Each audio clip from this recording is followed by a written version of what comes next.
Oral literature or folk literature corresponds in the sphere of the spoken oral word to literature, as literature operates in the domain of the written word. Oral literature forms a generally more fundamental component of culture, but operates in many ways as one might expect literature to do.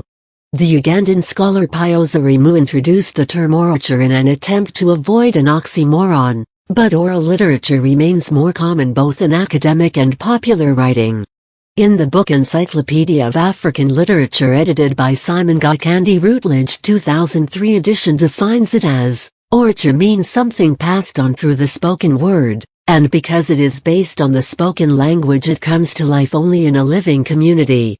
Where community life fades away, orality loses its function and dies. It needs people in a living social setting, it needs life itself. In the book Songs and Politics in Eastern Africa by Kimani Njog, Hervemo Pew 2007 edition states at page 204 as Piyoza Rimu that Ugandan theorist who coined the word orature defines it as the use of utterance as an aesthetic means of expression, as quoted by Ngugi wa Thiong'o 1988. In the book Defining New Idioms and Alternative Forms of Expression edited by Eckhard Breutinger Radopi 1996 at page 78, this means that any oral society had to develop means to make the spoken word last, at least for a while. We tend to regard all the genres of orature as belonging to the homogeneous complex of folklore.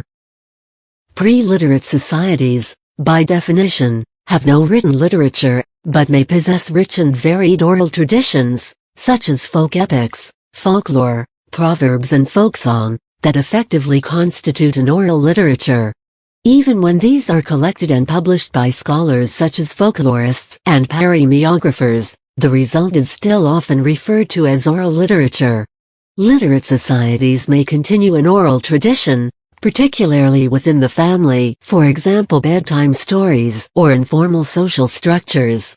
The telling of urban legends may be considered an example of oral literature, as can jokes and also oral poetry including slam poetry, which has been a televised feature on Russell Simmons' Deaf Poetry. Performance poetry is a genre of poetry that consciously shuns the written form. Lore is seen in societies with vigorous oral conveyance practices to be a general term inclusive of both oral literature and any written literature, including sophisticated writings, as well, potentially, as visual and performance arts which may interact with these forms, extend their expression, or offer additional expressive media.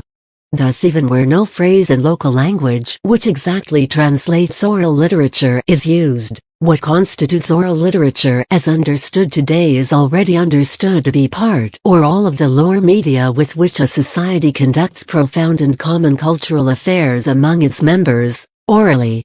In this sense, oral lore is an ancient practice and concept natural to the earliest storied communications and transmissions of bodies of knowledge and culture in verbal form near the dawn of language-based human societies, and oral literature thus understood was putatively recognized in times prior to recordings of history in non-oral media including painting and writing. Oral literature as a concept, after CE 19th century antecedents, was more widely circulated by Hector Munro Chadwick and Nora Kershaw Chadwick in their comparative work on the growth of literature, 1932-40.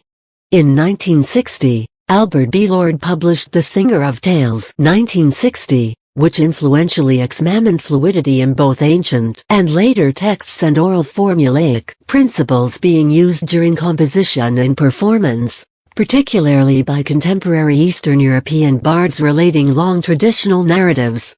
From the 1970s, the term oral literature appears in the work of both literary scholars and anthropologists. Finnegan 1970, 1977, Garad Karate 1982, Bauman 1986, and in the articles of the journal Cahiers de Littérature Orale.